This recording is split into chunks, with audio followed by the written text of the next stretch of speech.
नमस्कार बच्चों, पुनः ऑनलाइन वीडियो में लेकर के हम हिंदी साहित्य का आदिकाल लेकर के उपस्थित हैं। इसके पहले की वीडियो में आप देखेंगे 81 तक हम पढ़ा चुके हैं। ये घटना चक्र पुस्तक से आधारित प्रश्न लिए गए हैं। पूरी पुस्तक का ही PDF है। आप इसे ध्यान से देखेंगे, परीक्षाओं में बहुत सहायता मिलती है। प्रश्न नंबर 81, उक्त व्यक्ति प्रकरण के रचनाकार कौन है? तो विकल्प इसका दामोदर शर्मा जी हैं। पहले वाली व्याख्या में हम पढ़ चुके हैं, आप देख चुके होंगे। निम्न में से कौन सी रचना व्याकरण ग्रंथ आधारित है? यानी व्याकरण ग्रंथ है या व्याकरण आधारित है, तो उक्त व्यक्ति प्रकरण व्याकरण संबंधी पुस्तक है। विकल्प नंबर C है। अगला प्रश्न है, इनमें से कौन सी भाषा आदिकाल की है? तो इसमें डिंगल पिंगल जो भाषा है आदिकालीन भाषा है। हम व्याख्या को अभी देखेंगे। प्रश्न नंबर 82 का व्याख्या हम देखेंगे।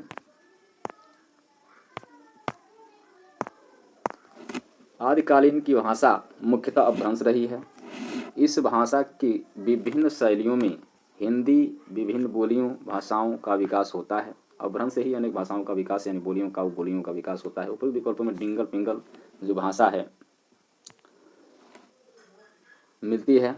हिंदी जो क्रमशः राजस्थानी ब्रजभाषा से मिलती जुलती है। हिंदी चारण कवियों की भाषा या रासों साहित्य की भाषा मुख्यतः डिंगल ही रही है। डॉक्टर नागेंद्र अपने संपादित ग्रंथ हिंदी साहित्य का इतिहास में इसे शैली मानते हैं।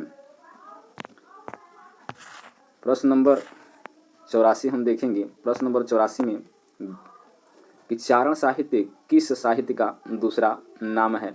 तो सिद्ध साहित्य, नाथ साहित्य, जैन साहित्य, रासो साहित्य। तो आदिकालीन को ही कहीं कहीं चारणकालीन कहा जाता है, जिसमें रासो साहित्य लिखे गए हैं, तो रासो साहित्य होगा। प्रश्न नंबर 84 का D विकल्प होगा।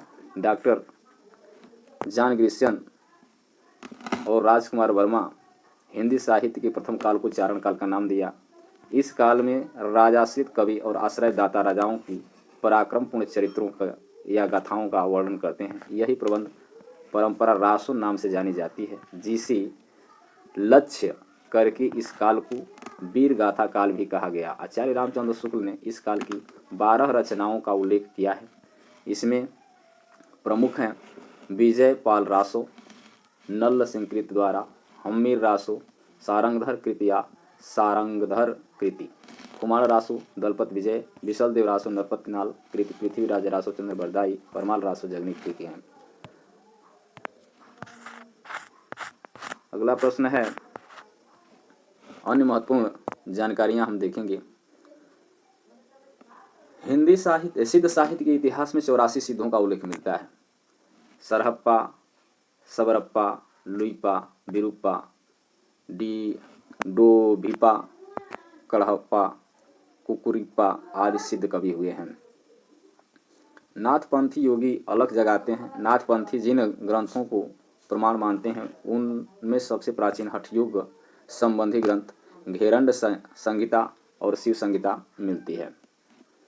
गोरखनाथ द्वारा प्रमुख कृत हठयोग गोरक्षनाथ, ज्ञानपीठ कृति, गोरक्ष कल्प आदि मिलती हैं। जैन साहित्य प्रकृति प्राकृत एवं संस्कृत भाषा में मिलते हैं।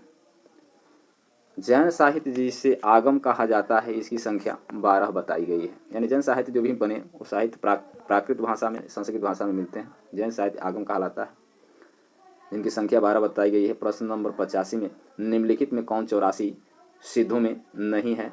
तो विकल्प नंबर C सारंगधर नहीं है।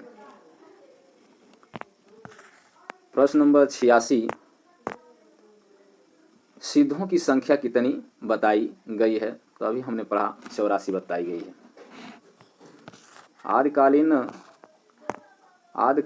आदिकाल में किस प्रकार का साहित्य लिखा जाता था? तो कृष्ण भक्ति आधारित विकल्प नंबर B, ये भी तो है नहीं है। निर्गुण जन जीवन से हटकर राजाओं की वीरता का अंतिरंजित वर्णन किया जाता था। यानी राजाश्रय कवि हुआ करते थे, राजा के पराक्रम को काव्यों के माध्यम से वर्णित करते थे। ये आदिकाल का एक तरह से कहें तो विशेषता है।